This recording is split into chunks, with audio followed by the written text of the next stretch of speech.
La vie chrétienne, pour être honnête, n'est pas toujours difficile. En fait, j'ai l'impression que la norme dans la vie chrétienne, c'est la confrontation. Ce que je veux dire, c'est que lorsqu'on devient chrétien, on devient confronté par notre propre péché. On est confronté par le péché des autres. On est confronté, comme tous les êtres humains, par la souffrance, par la maladie. On est confronté aussi par Satan et ses démons, qu'on s'en rende compte ou non. La vie chrétienne est loin d'être toujours facile. Mais lorsqu'on est pris dans l'épreuve, lorsqu'on fait face aux difficultés, lorsqu'on est dans la souffrance, qu'est-ce qu'on demande à Dieu? L'Église des Thessaloniciens est une Église qui l'avait vraiment pas facile. En fait, la vie de tous les jours des croyants de Thessalonique, c'était d'être persécutés. Donc, les gens, lorsqu'ils allaient se rencontrer dans les maisons afin d'entendre la parole de Dieu lue et prêchée, on avait peur d'être suivis, on n'avait pas envie que les gens sachent où est-ce qu'on se rencontrait. Un genre de souffrance qu'aucun d'entre nous, on a réellement vécu au Québec. On peut s'assembler librement ici sans vraiment avoir peur, mais pourtant, les Thessaloniciens, eux autres, étaient persécutés. Et ce n'était pas nouveau dans l'histoire des Thessaloniciens. Enfin, on est capable de lire l'histoire de la fondation de cette Église-là dans Actes au chapitre 17. Et ce qu'on se rend compte, c'est que dès les premiers jours, dès la naissance de cette Église-là, les chrétiens sont persécutés. Si vous avez déjà lu le livre des Actes, vous avez probablement déjà entendu parler de l'histoire de Jason qui s'est fait traîner dans les rues parce qu'il accueillait chez lui des enfants de Dieu. Bien, Jason, c'était un des croyants de Thessalonique. Ça, c'est la réalité des Thessaloniciens. Ils étaient persécutés surtout par les Juifs qui essayaient de convaincre les magistrats, c'est-à-dire les autorités de la ville, de faire du mal aux enfants de Dieu simplement à cause de leur foi. Mais pourtant, les Thessaloniciens continuaient de se rassembler dans les maisons, continuaient de vouloir entendre la parole de Dieu prêcher. Et il y a un jour où c'était bon de se rassembler, où les croyants étaient contents de s'être présentés ce jour-là dans la maison de peu importe qui les accueillait. Parce qu'un jour, ils ont reçu une lettre. La lettre qu'on a commencé à lire, la lettre de 1 Thessaloniciens. Et ce n'était pas n'importe quelle lettre pour les croyants de Thessalonique, parce que c'était écrit par des personnes qui étaient chères à leurs yeux. En fait, les 3 premiers noms qu'on voit au début du verset 1, Paul, Sylvain et Timothée. Ces 3 hommes-là sont des personnes qui sont vraiment importantes aux yeux des Thessaloniciens, parce que c'est les 3 fondateurs de leur Église. Et donc, c'est ces gens-là qui ont pris du temps pour les croyants de Thessalonique, qui ont pris le temps de fonder l'Église, de donner les enseignements de base, d'être sûrs et certains qu'ils avaient tout ce qui était nécessaire pour croître dans la foi. Paul, Sylvain et Timothée étaient là pour prendre soin d'eux autres. Et donc, de savoir qu'on recevait une lettre de leur part, eh bien, les croyants de Thessalonique étaient déjà contents sans savoir ce qui est le contenu de la lettre elle-même. Il y avait quelque chose de profondément encourageant. Et la lettre de 1 Thessaloniciens ne s'adresse pas à l'ensemble des églises comme telles. En fait, les destinataires sont vraiment bien identifiés dans la suite du verset 1, où Paul a écrit que c'est à l'Église des Thessaloniciens qui est en Dieu le Père et en Jésus-Christ le Seigneur. Paul prend la peine de spécifier, oui, cette lettre-là s'adresse à vous, chers Thessaloniciens. Et Paul prend le temps de leur rappeler ce qui vient définir les Thessaloniciens. Parce que les croyants de Thessalonique ne sont pas définis par leur souffrance, par leur persécution, par leur crainte. Paul dit que ces gens-là sont en Dieu le Père et en Jésus-Christ le Seigneur. C'est-à-dire que ces enfants de Dieu-là appartiennent à Dieu. Dieu les garde auprès d'eux pour l'éternité. Et s'ils appartiennent à Dieu, c'est grâce à l'œuvre de Jésus-Christ, qui est non seulement leur Sauveur, mais qui est aussi leur Seigneur, celui qui dirige leur vie. Un bon rappel de la part de Paul. Et puis, il termine cette salutation comme la plupart des lettres de l'époque, c'est-à-dire avec un souhait. Donc, c'était très commun au 1er siècle, après Jésus-Christ, d'écrire une lettre et lorsqu'on avait identifié à qui s'adressait la lettre, de leur faire un souhait. Mais ici, Paul, il ne fait pas juste remplir l'étiquette de l'époque, faire un souhait parce qu'on demande un souhait. Les mots qui sont choisis ici par Paul sont clairement réfléchis de sa part. Parce qu'il leur souhaite que la grâce et la paix vous soient données. La prière de Paul pour les Thessaloniciens, c'est qu'ils puissent expérimenter à tous les jours la grâce de Dieu. Cette grâce-là qui transforme des enfants rebelles à Dieu, des pécheurs qui ne veulent rien savoir de lui, pour en faire des enfants de Dieu et de véritables adorateurs. Cette grâce-là qui crée cette transformation-là. Et cette grâce-là qui est nécessaire à tous les jours de notre vie, parce que sans Christ, on ne peut rien faire. Donc Paul qui leur souhaite d'expérimenter cette grâce-là. Et non seulement ça, il rajoute « Je vous souhaite aussi la paix », de pouvoir vivre la paix de Dieu. Cette paix-là qui n'est pas seulement vécue lorsqu'on est libéré de toutes nos souffrances, cette paix-là qui est vécue au sein des souffrances. Cette paix-là de savoir qu'on appartient à Dieu et qu'il n'y a rien qui va venir ébranler notre identité en lui. Que la grâce et la paix vous soient données. Donc, Paul termine sa salutation. Et là, qu'est-ce qu'il va dire aux Thessaloniciens? C'est quoi la première chose qu'il va adresser à cette Église-là? Ce qui est intéressant, c'est que Paul commence sa lettre avec une action de grâce, avec une prière en disant « Merci Seigneur ». C'est comme ça qu'il commence sa lettre.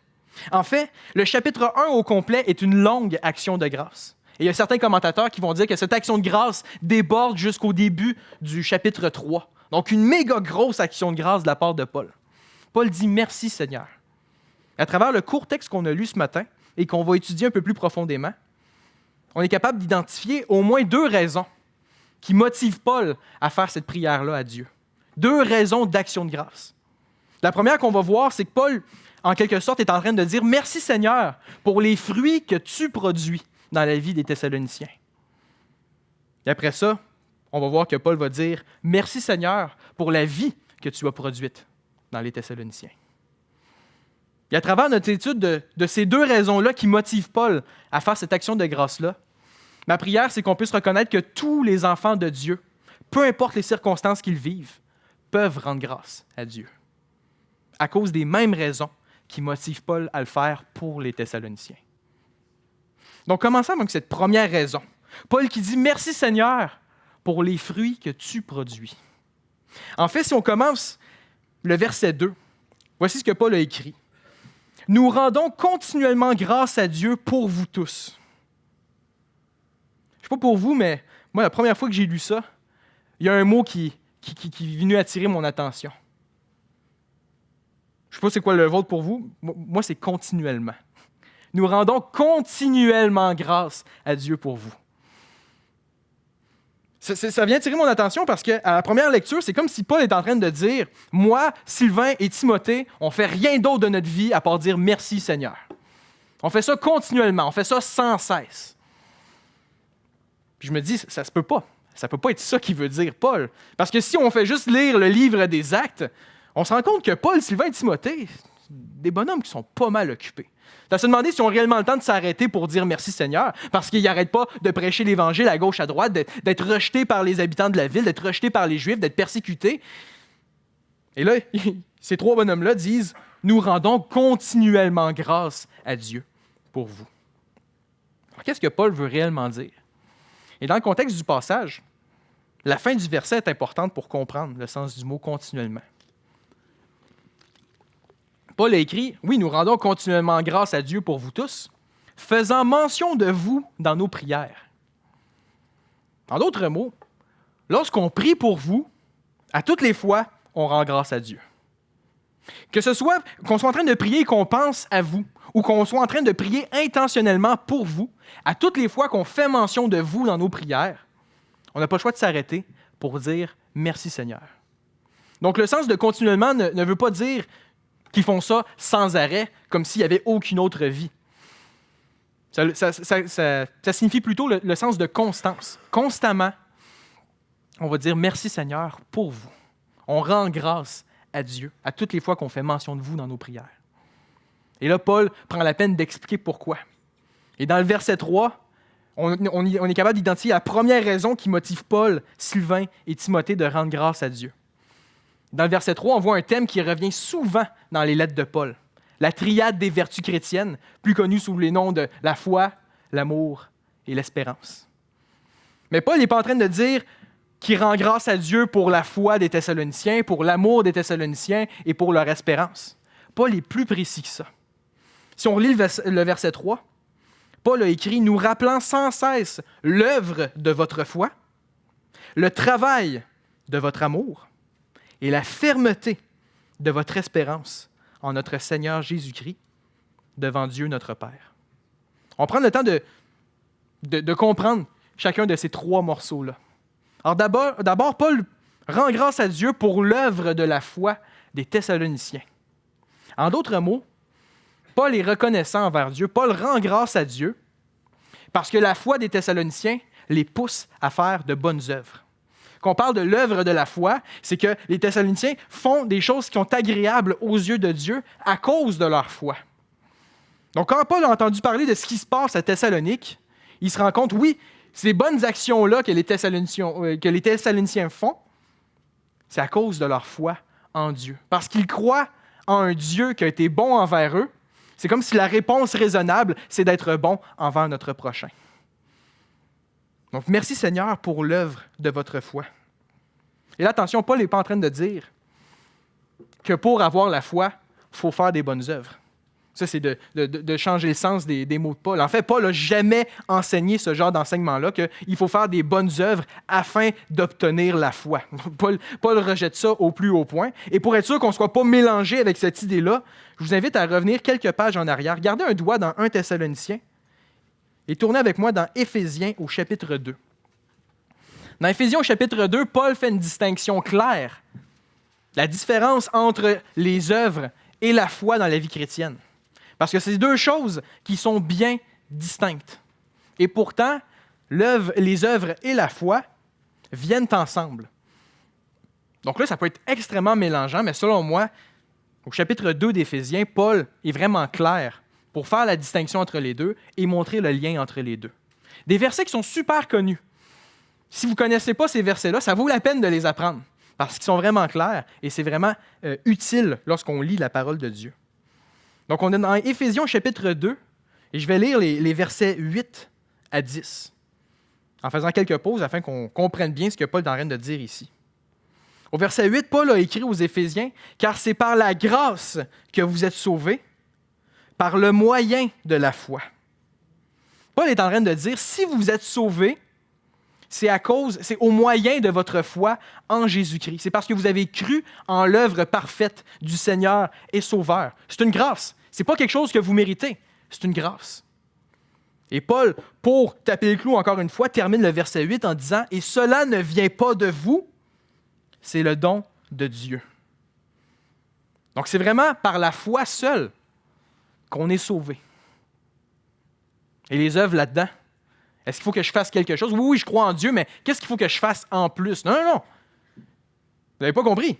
Paul continue au verset 9 en disant « Ce n'est point par les œuvres que vous êtes sauvés, afin que personne ne se glorifie. » Il n'y a rien qu'on peut faire pour mériter d'être sauvé de la part de Dieu. Et si on faisait quoi que ce soit afin de mériter quelque chose de la part de Dieu, on pourrait être fier de nous-mêmes. Oh oui, j'ai fait ce qu'il fallait que je fasse pour être sauvé. Mais Paul dit non, c'est par la foi seulement que vous êtes sauvés. Ce n'est pas par vos œuvres. Alors là, peut-être qu'il y en a qui sont vite sur leur patin en disant « OK, je ne suis pas obligé de faire quoi que ce soit. Hein, les œuvres, vu que ça ne sert à rien pour être sauvé, pas obligé d'en faire. » Et là est intéressant, les versets 8 et 9 sont souvent les versets les plus connus de ce passage-là. Moi, je vous encourage à apprendre aussi le verset 10, où Paul a écrit « Car nous sommes son ouvrage, ayant été créés ou sauvés en Jésus-Christ pour de bonnes œuvres, que Dieu a préparées d'avance, afin que nous les pratiquions. » Vous êtes sauvés par la foi pour des bonnes œuvres. C'est l'ordre logique, c'est l'ordre chrétien des choses. Vous croyez en Jésus-Christ, vous allez accomplir des œuvres. Et ce qui est intéressant ici dans le verset 10, c'est que les œuvres, on pourrait être fier de faire « Oui, moi je fais des bonnes œuvres », mais pas être en train de dire « Non, c'est Dieu qui les a préparées d'avance pour vous. » Donc vous croyez en Jésus-Christ et Dieu vous embarque sur le chemin de Jésus, vous allez faire les œuvres que lui a préparées depuis l'éternité passée. Donc si on revient dans 1 Thessaloniciens, Paul rend grâce à Dieu pour l'œuvre de la foi des Thessaloniciens. En d'autres mots, Paul est en train de dire, oui, leur foi est véritable. Parce qu'à cause de leur foi en Jésus, ils accomplissent les œuvres que Dieu a préparées d'avance pour eux. Alors Paul prend la peine de remercier Dieu pour ça. Et là, Paul passe ensuite à l'amour. En fait, il est plus précis que ça. Il rend grâce à Dieu pour le travail de l'amour des Thessaloniciens. Et là, en français, faire la différence entre travail et œuvre, il ne semble pas y avoir beaucoup de différence entre les deux. Et pourtant, le mot grec qui a été traduit en français par travail fait référence à une dure labeur ou encore un effort qui qui est accompagné par une peine. Bref, ce que Paul est en train de dire, c'est qu'il rend grâce à Dieu parce que l'amour que les chrétiens vivent n'est pas facile à vivre. Et ça peut être vraiment mélangeant. Parce qu'on vit dans une société où la conception de l'amour a quelque chose de beau. Vendredi, c'est la Saint-Valentin, la fête de l'amour. C'est quoi l'amour? C'est le chocolat, le restaurant. Qu'est-ce que l'amour? Dans notre société, j'ai l'impression qu'on conçoit l'amour comme étant cette émotion passionnelle qu'on vit, cette passion qu'on a pour quelqu'un ou pour quelque chose d'autre. Ou peut-être on est passionnément amoureux de soi-même. Ça existe aussi. Et donc, cette passion-là qu'on a va venir nous donner des papillons dans le ventre. Bref, quelque chose de très positif. Le fait d'être amoureux est extrêmement positif dans notre société d'aujourd'hui. Et là, Paul dit, oui, je rends grâce à Dieu parce que vous aimez d'une manière qui vous fait de la peine. Alors, certainement, la conception que Paul a de l'amour est complètement différente de notre conception d'aujourd'hui, de ce que veut dire l'amour. Et en fait, bibliquement, le véritable amour ne se limite pas seulement à ce sentiment passionnel qu'on peut avoir pour quelque chose. L'amour est beaucoup plus grand que ça. L'amour, au sens biblique du terme, c'est le fait de se donner pour quelqu'un ou de se donner pour quelque chose d'autre. De sacrifier une partie de soi pour quelqu'un ou pour quelque chose. Et je m'appuie sur le plus grand exemple d'amour qu'on a dans la Bible, c'est-à-dire Jésus. Jésus qui s'est donné lui-même pour sauver des êtres humains. Il n'y a pas plus grand amour parce qu'il s'est donné au complet. Il est mort à notre place. Pas plus grand amour que ça. Et si Jésus s'est donné en sacrifice pour l'humanité, c'est certainement pas parce que l'humanité était aimable. En fait, Jésus il a choisi de subir la mort de la croix pour des gens qui voulaient le voir crucifié. Et Jésus s'est sacrifié pour des gens qui ne voulaient rien savoir de lui. Ça, c'est une dure labeur. Certainement un effort qui est accompagné d'une peine. Jésus ne devait pas avoir des petits papillons dans le ventre quand il était sur la croix. Et quand Paul entend parler de ce que les Thessaloniciens vivent, il se rend compte, oui, leur amour les pousse au travail. Les Thessaloniciens s'aiment réellement les uns les autres. Ils sacrifient de leur temps, de leur énergie, de leurs ressources. Ils sacrifient une partie d'eux-mêmes pour les uns les autres et pour ceux qui les persécutent probablement. Et si les Thessaloniciens sont capables d'aimer comme ça, c'est parce que Dieu nous a aimés en premier. Ils ont été aimés de l'amour parfait de Jésus qui s'est donné complètement pour nous. Et cet amour-là, lorsqu'on y réfléchit, on ne peut pas le recevoir au complet. Cet amour-là est trop gros et trop beau. Et donc, ce qui devrait se passer, c'est que cet amour-là est supposé déborder de notre vie afin d'atteindre ceux qui nous entourent. Et c'est exactement ce que les Thessaloniciens vivaient. Parce qu'ils ont été aimés de la part de Dieu. Avec peine, avec effort, avec dur labeur, ils choisissaient d'aimer leur prochain. Et Paul rend grâce à Dieu pour le travail de leur amour. Puis Paul termine en rendant grâce à Dieu aussi pour leur espérance. En fait, il dit « pour la fermeté de votre espérance en notre Seigneur Jésus-Christ, devant Dieu notre Père. » L'espoir des Thessaloniciens n'était pas d'être libérés des persécutions. L'espoir ultime des Thessaloniciens, ce n'était pas de ne plus subir aucune souffrance, d'être libérés de nos afflictions présentes. Paul identifie l'espoir des Thessaloniciens. Il dit, c'est votre espérance en notre Seigneur Jésus-Christ. Parce que l'espérance ultime des enfants de Dieu, c'est que Jésus va revenir. Et quand Jésus va revenir, il va nous prendre avec lui pour l'éternité. Il va éradiquer le péché de la surface de la terre. Et on va vivre dans un monde où il y a seulement la justice qui règne. On va pouvoir contempler sa gloire pour l'éternité. Ça, c'est notre espérance. C'était l'espérance des Thessaloniciens. Et quand Paul a entendu parler de ce que vivaient les Thessaloniciens, il se rendait compte à quel point cette espérance-là était solide, ferme dans la vie des Thessaloniciens. Et une espérance qui est ferme, c'est que peu importe ce qu'on est en train de vivre, notre espoir ultime ne se limite pas à ce que je suis en train de vivre présentement, mais regarde au jour où Jésus va revenir. Et lorsque l'enfant de Dieu regarde à ce jour-là, c'est comme s'il trouvait la motivation nécessaire pour faire le prochain pas et continuer d'avancer malgré les intempéries, malgré les difficultés. C'est ce que manifestaient les Thessaloniciens. Malgré la persécution, malgré les souffrances qu'ils vivaient, leur espérance n'était pas ébranlée. Ils restaient fermes. Ils continuaient d'espérer, d'attendre avec assurance que Jésus va revenir. Avant d'aller plus loin, j'aimerais ça faire 2 observations pour être sûr qu'on ne s'enligne pas dans des mauvaises directions dans nos têtes. La première observation, c'est que Paul n'est pas en train de dire « Oui, je rends grâce à Dieu parce que les Thessaloniciens, ils ont achevé la course. Les Thessaloniciens sont rendus parfaits. Ils ont atteint la plus grande foi, le plus grand amour et la plus belle des espérances.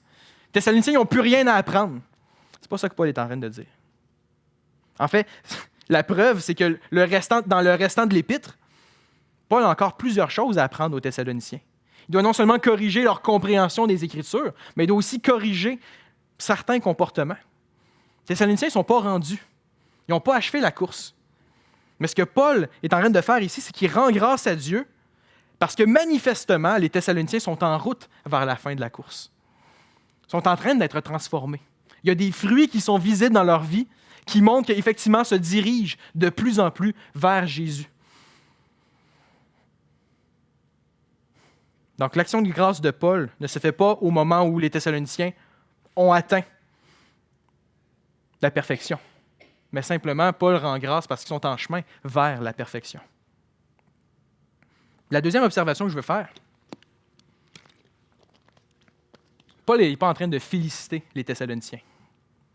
Il n'est pas en train de dire « Oui, votre foi, elle est belle, votre amour est merveilleux et votre espérance est incroyable. Bravo, ô chers Thessaloniciens! » Non, Paul est en train de rendre grâce à Dieu. Paul est en train de féliciter Dieu pour l'œuvre que lui est en train de faire dans le cœur de ses enfants. C'est ça que Paul est en train de faire.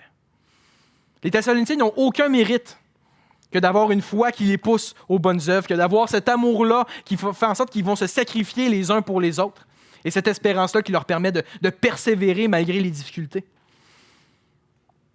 Ça ne vient pas d'eux autres. C'est Dieu qui produit ça dans le cœur de ses enfants. Et c'est donc Dieu qui est digne d'être célébré. Dieu est digne d'être loué lorsqu'il y a des changements qui s'opèrent dans notre vie, parce que c'est lui qui produit ces changements-là en nous. Et Dieu mérite d'être célébré lorsqu'on est en train de souffrir aussi, lorsqu'on est en train de vivre des difficultés, comme les Thessaloniciens vivaient des difficultés. Parce que Dieu utilise ces circonstances-là pour transformer le cœur de ses enfants, afin de les perfectionner, les sanctifier, la Bible nous dit, afin de toujours ressembler de plus en plus et de mieux en mieux à leur Sauveur, Jésus-Christ. C'est Dieu qui mérite la gloire. Donc avec Paul, oui, on peut dire « Merci Seigneur pour les fruits que tu produis dans la vie de tes enfants. » Mais ce n'est pas tout. Il y a une deuxième raison dans notre passage qui motive Paul à faire son action de grâce. Paul va dire non seulement « Merci pour les fruits que tu produis », mais il va dire aussi « Merci Seigneur pour la vie que tu as produite dans tes enfants. » Ça, on voit ça au verset 4. Voici ce que Paul a écrit au verset 4. Paul a dit « Nous savons, frères bien-aimés de Dieu, que vous avez été élus. » En d'autres mots, Paul, Sylvain et Timothée ont une certitude, une assurance. Ils savent que les Thessaloniciens ont été élus. C'est-à-dire qu'ils ont été choisis par Dieu afin d'être bénis d'une manière bien spéciale à travers l'œuvre de Jésus. En d'autres mots, Paul, Sylvain et Timothée savent que les Thessaloniciens ont été sauvés par Dieu.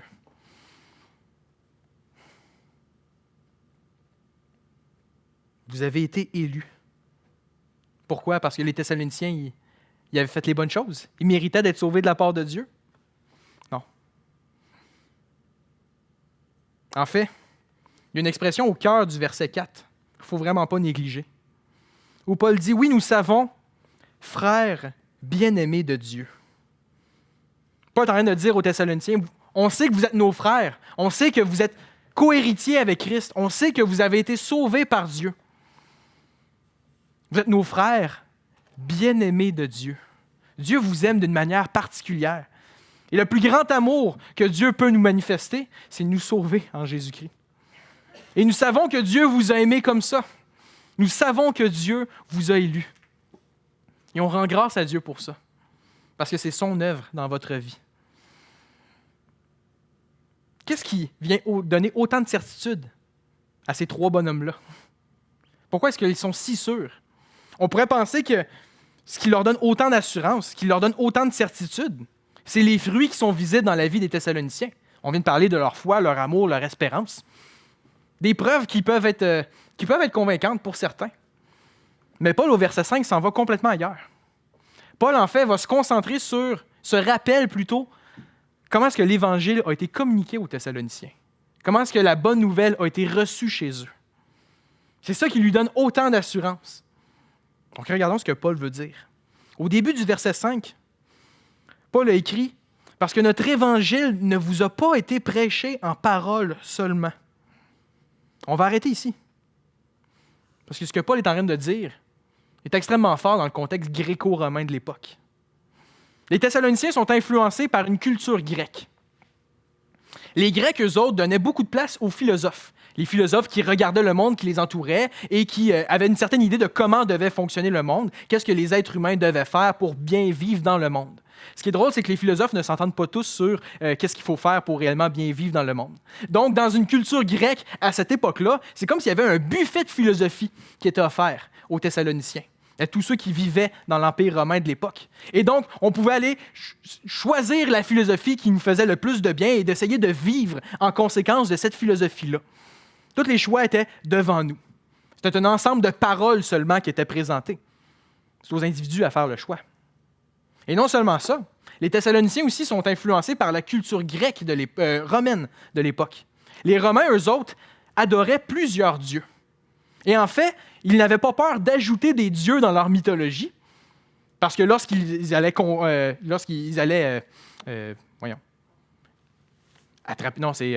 conquérir, merci, lorsqu'ils allaient conquérir différentes nations, souvent, pour leur faire plaisir, ils leur disaient, regardez, on va inclure votre Dieu dans notre mythologie. Donc, vous allez pouvoir continuer à adorer votre Dieu. Mais voici un autre buffet qui pourrait peut-être être intéressant pour vous. Avez-vous pensé à Jupiter? Avez-vous pensé? Non? Ça peut être intéressant que d'adorer Jupiter, parce que Jupiter vous permet de faire ci, ça, ça, ça. Donc, dans la culture grecque de l'époque, il y a un ensemble de paroles qui est présenté aux Thessaloniciens. On peut choisir la philosophie qu'on veut et adorer les dieux qu'on veut. Et lorsqu'on n'est plus satisfait par certaines philosophies, lorsqu'on n'est plus satisfait par certains dieux, il n'y a rien qui nous interdit d'arrêter d'adorer un dieu, d'en adorer un autre et de joindre une autre philosophie. C'est juste un ensemble de paroles qui est présenté. Les individus font des choix. C'est spécial, comment la culture en Amérique du Nord n'est pas tant différente de ce qui se passe dans l'Empire romain. On vit dans un monde où tout est relatif. Tu peux croire ce que tu veux, ça ne dérange pas. Tant que ça te fasse du bien, et que ça ne fasse pas du mal aux autres. C'est tout ce qu'on demande. C'est le seul critère. Alors, va dans le buffet des philosophies, va dans le buffet des religions et choisis ce que tu veux. Parce que c'est juste un ensemble de paroles. Tout est égal. L'important, c'est que ça te fasse du bien. Drôle, hein? On peut s'identifier aux Thessaloniciens. Et Paul, ce qu'il est en train de dire ici, c'est que l'Évangile n'a pas été reçu, n'a pas été communiqué comme un ensemble de paroles seulement. L'Évangile n'est pas seulement une philosophie parmi tant d'autres. L'Évangile ne présente pas une religion parmi tant d'autres. L'Évangile a été reçu d'une manière bien différente, a été reçu comme étant le message qui vient de Dieu et qui est donc dans une catégorie complètement à part. Et Paul se rappelle, lorsqu'il a prêché l'Évangile, pourquoi est-ce que les Thessaloniciens n'ont pas reçu l'Évangile comme étant des paroles seulement. Dans verset 5, on voit 3 raisons qui est venu convaincre les Thessaloniciens. D'abord, si on relit le verset 5, Paul dit « Notre évangile ne vous a pas été prêché en parole seulement, mais la première raison, avec puissance. » Le mot « puissance » ici fait référence à des changements observables. Quels sont ces changements-là? Le texte n'est pas assez clair pour nous le dire. On ne sait pas de quoi Paul parle ici. Mais le mot « puissance » dans d'autres contextes fait référence à des miracles. Est-ce que Paul est en train de parler de miracles ici? Peut-être. Peut-être. En fait, lorsqu'on lit le livre des Actes, on se rend compte que les apôtres, lorsqu'ils prêchaient l'Évangile, ça arrivait souvent qu'ils opéraient des miracles. Ça venait confirmer que leur message venait de la part de Dieu et certainement, ça venait attirer l'attention des foules qui n'avaient jamais entendu parler de Jésus. Et donc, une manière d'attirer l'attention, si on veut, de montrer que le message de Paul n'est pas une philosophie parmi tant d'autres, mais qui agit avec puissance. Lorsqu'on lit le contexte d'un Thessalonicien dans Actes au chapitre 17, Luc ne nous donne pas d'exemple de miracle que Paul a fait. Il n'y a aucun miracle qui est relaté ici. Donc, est-ce que Paul est en train de parler de miracle? Peut-être, peut-être pas. On ne sait pas. Peut-être plutôt que la puissance évidente, c'est les transformations que ça a eues dans la vie des Thessaloniciens. Une église que ça fait vraiment pas longtemps qu'elle a été fondée. Et pourtant, ils agissent avec foi, avec amour, avec espérance. Ils manifestent une certaine maturité. Eux autres qui adoraient des idoles. Et donc, l'Évangile a peut-être agi puissamment en eux afin de transformer leur vie d'une manière radicale. C'est peut-être ça la puissance ici. Peut-être pas. Le passage ne nous le dit pas. Le passage n'est pas clair sur quelles ont été les manifestations de cette puissance-là. Mais Paul y est clair. Fait que peu importe quelle forme que ça a eu, cette puissance-là, les Thessaloniciens ont vu que l'Évangile était puissant. Plus puissant que n'importe quelle autre philosophie, plus puissant que n'importe quelle autre religion. Et donc, le message de l'Évangile ne pouvait pas être comparé à rien d'autre. C'était quelque chose qui était dans une catégorie à part. Parce que le message lui-même était puissant. Donc, l'Évangile vous a été prêché avec puissance. Et Paul rajoute à ça que l'Évangile a aussi été prêché aux Thessaloniciens avec l'Esprit Saint. Le Saint-Esprit a agi lors de la prédication de l'Évangile. Et lorsqu'on lit la Bible, l'un des rôles de l'Esprit Saint, c'est de venir convaincre le cœur des êtres humains, de venir convaincre les pécheurs, que d'abord, ils sont pécheurs, qui sont réellement rebelles à Dieu, qui le rejettent par leurs œuvres, par leurs paroles et par leurs pensées. Saint-Esprit qui vient convaincre nos cœurs de ça. Et non seulement ça, Saint-Esprit vient nous convaincre que Jésus est la seule solution pour nous. L'action du Saint-Esprit fait en sorte qu'on est convaincu qu'on a besoin de l'Évangile. Et donc, l'Évangile ne peut pas être comparé à aucune autre philosophie, aucune autre religion. Saint-Esprit vient convaincre nos cœurs que l'Évangile doit être le fondement de notre vie, qu'on doit s'appuyer sur l'Évangile pour vivre, pour mourir et pour notre éternité. Donc, quand Paul se rappelle avoir prêché l'Évangile pour la première fois aux Thessaloniciens, il se rappelle que le Saint-Esprit avait agi dans le cœur des Thessaloniciens, qui étaient convaincus de la valeur de la bonne nouvelle. Donc, l'Évangile a été prêché avec l'Esprit Saint. Et Paul termine en disant que l'Évangile a aussi été prêché avec une pleine persuasion, avec une pleine conviction dans d'autres traductions. Paul n'est pas en train de parler de la conviction qu'il y avait dans le cœur de ceux qui ont reçu l'Évangile. Paul parle plutôt de la conviction, de la persuasion qui habitait les prédicateurs lorsqu'on présentait l'Évangile. C'est pour ça qu'il termine le verset en disant « Car vous n'ignorez pas que nous nous sommes montrés ainsi parmi vous à cause de vous. » Vous vous rappelez comment est-ce qu'on vous a présenté l'Évangile? On vous l'a présenté en étant convaincu que ce message-là pouvait vous transformer. On s'est montré comme ça parmi vous. Vous connaissez notre histoire. Vous savez que moi, Paul, d'abord, je persécutais l'Église. Et que du jour au lendemain, je suis devenu un des apôtres de Dieu. Maintenant, je prêche l'Évangile. Je m'en vais chez les Juifs, je m'en vais chez les païens. Et il n'y a rien qui va m'empêcher de faire ça. Le zèle que j'avais pour persécuter les croyants, je vais avoir le même zèle pour présenter l'Évangile. C'est Dieu qui a fait cette transformation-là. Et donc, moi, Paul, je suis convaincu que ce message-là peut vous transformer aussi. Et c'est pour ça que Paul, Sylvain et Timothée n'arrêtaient pas de répéter l'Évangile. Cette bonne nouvelle que Jésus a pris notre place. La bonne nouvelle commence avec une mauvaise nouvelle. On est pécheurs, on est imparfait. Ça, c'est une mauvaise nouvelle, parce que celui qui nous juge, il est parfait.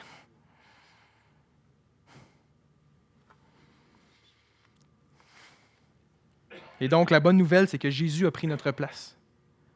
Jésus, le Fils de Dieu, Dieu s'est incarné en tant qu'homme et a accompli tous les standards parfaits de Dieu à la perfection. Quelque chose qu'aucun d'entre nous, on va être capable de faire. Jésus a pris notre place. Et non seulement il a accompli parfaitement la justice de Dieu, mais il a subi la condamnation qui nous était réservée. Une condamnation qu'on ne peut pas supporter sur nous-mêmes. Et Jésus il est mort avec la conséquence de notre péché. 3 jours plus tard, il est revenu d'entre les morts. Il a vaincu la mort, il est ressuscité et maintenant vivant, assis à la droite de Dieu. L'Évangile, c'est que si tu crois que Jésus a pris ta place, t'appartient à Dieu.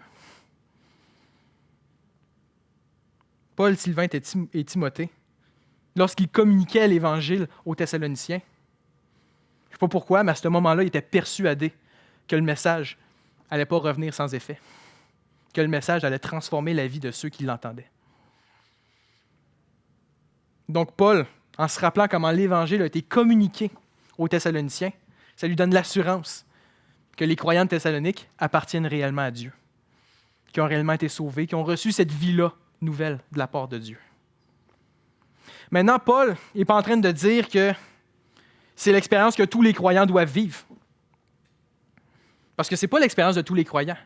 Paul prend juste le temps de se rappeler comment est-ce que l'Évangile a été communiqué aux Thessaloniciens, dans leur contexte à eux autres. Et dans ce contexte-là, c'est ce qui a été nécessaire, c'est ce que Dieu a choisi de faire pour les convaincre que l'Évangile n'était pas des paroles seulement, que l'Évangile était le message qui venait de Dieu et qui était donc dans une catégorie à part.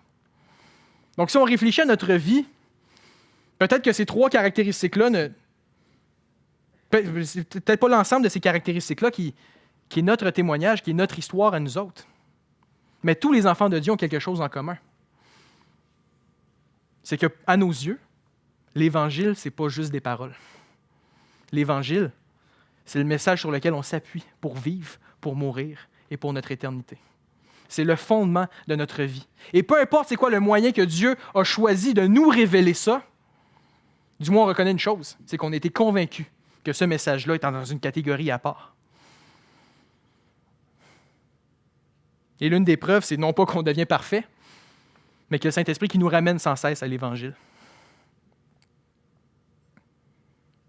Alors oui, Dieu est digne d'être célébré, parce que c'est lui qui s'est révélé à nous. C'est lui qui nous a convaincus que la bonne nouvelle était nécessaire dans notre vie. C'est lui qui nous a sauvés. Et c'est donc lui qui mérite de recevoir la gloire. Maintenant, on peut se demander, est-ce que Paul est insensible à la situation des Thessaloniciens? Parce qu'on se rappelle que c'est une Église qui vit la persécution, qui vit dans la souffrance et qui vit assurément dans la crainte. Et là, il y a Paul qui dit, la première chose qu'il dit dans sa lettre, c'est « Merci Seigneur pour l'Église des Thessaloniciens ». C'est quoi? Est-ce que Paul il se fout complètement de ce qu'ils sont en train de vivre? Paul ne nie pas la souffrance des Thessaloniciens. En fait, tout ce qu'il est en train de faire, c'est de reconnaître la valeur grandiose et merveilleuse du fait que Dieu intervient dans la vie des êtres humains, que Dieu intervient dans la vie de ses enfants. Et lorsqu'il regarde à Dieu, il n'a pas le choix de lui rendre grâce. Il n'a pas le choix de lui dire « Merci, Seigneur ». Alors, je ne sais pas c'est quoi les circonstances de vos vies actuelles. Peut-être que ça va super bien. Peut-être qu'au contraire, vous vivez des souffrances, des difficultés, que vous êtes en pleine épreuve, que vous vous dites « Je ne suis pas capable, Charles-Étienne », de dire merci à Dieu comme Paul le fait. Je ne suis pas là pour vous dire « T'as tort, je ne sais pas ce que vous vivez ». Dieu sait ce que vous vivez. Mais lorsque je regarde à l'exemple de Paul ici, je me rends compte que peu importe les circonstances qu'on vit, on peut rendre grâce à Dieu réellement. Lorsqu'on vit l'épreuve, les difficultés et la souffrance, on a cette assurance-là qu'il n'y a rien qui peut nous séparer de Dieu. Parce que c'est lui qui nous a sauvés, c'est donc lui qui nous tient pour l'éternité. Donc, aucune épreuve, aucune souffrance, même pas la mort est capable de nous séparer de Dieu. On peut donc lui rendre grâce, peu importe ce qu'on est en train de vivre, comme quoi qu'on lui appartient pour l'éternité. Et lorsqu'on vit l'épreuve, lorsqu'on vit la souffrance, lorsqu'on vit les difficultés, on a cette assurance-là que Jésus nous accompagne à travers elle. Et le but de Jésus, ce n'est pas de nous libérer de toutes ces souffrances temporaires. Pas ça le but ultime. Le but de Jésus, c'est qu'on soit transformé à travers ces épreuves-là. Qu'on soit transformé à travers les circonstances de nos vies. Et donc, s'il y a quelconque progrès qu'on est capable d'observer dans nos vies, qu'on est capable d'observer dans la vie de nos frères et de nos sœurs, c'est Dieu qui mérite d'être loué. C'est Dieu qui mérite d'être remercié. Alors, lorsqu'on vit l'épreuve, la souffrance, les difficultés, qu'est-ce qu'on demande à Dieu dans nos prières? Moi, je nous encourage à lui demander de faire de nous des adorateurs qui sont plus reconnaissants de son intervention dans nos vies. Afin qu'on élève la voix vers lui en disant « Oui, merci Seigneur, parce que je suis ton enfant. Tu as choisi de me sauver, tu as choisi de m'adopter dans ta famille. Tu as choisi de m'offrir l'éternité dans ta présence. Je te rends gloire pour ça. Merci Seigneur, parce que tu es en train de transformer ma vie. Tu es en train de me sanctifier, de me rendre toujours de plus en plus semblable à l'image de Jésus-Christ. Seigneur grand Dieu, je ne sais pas comment tu vas utiliser les souffrances que je vis présentement pour me transformer, mais j'ai cette assurance-là que tu vas produire un fruit qui est beau, agréable et qui va te rendre la gloire entièrement. Tu vas faire des transformations qui vont durer pour l'éternité. Merci Seigneur, à travers ce que je vis. On a l'habitude de mettre fin à une prédication par une prière du prédicateur. Mais j'aimerais ça faire différent ce matin. J'aimerais ça qu'on puisse mettre en pratique dès maintenant et en Église ce qu'on vient de voir dans le passage. Qu'on puisse élever nos voix à Dieu afin de lui dire merci. Merci pour ce qu'il fait dans nos vies. Donc je vous invite à courber les têtes. Pas obligé de faire de longues prières, simplement d'être reconnaissant de l'intervention de Dieu. Et je vais conclure.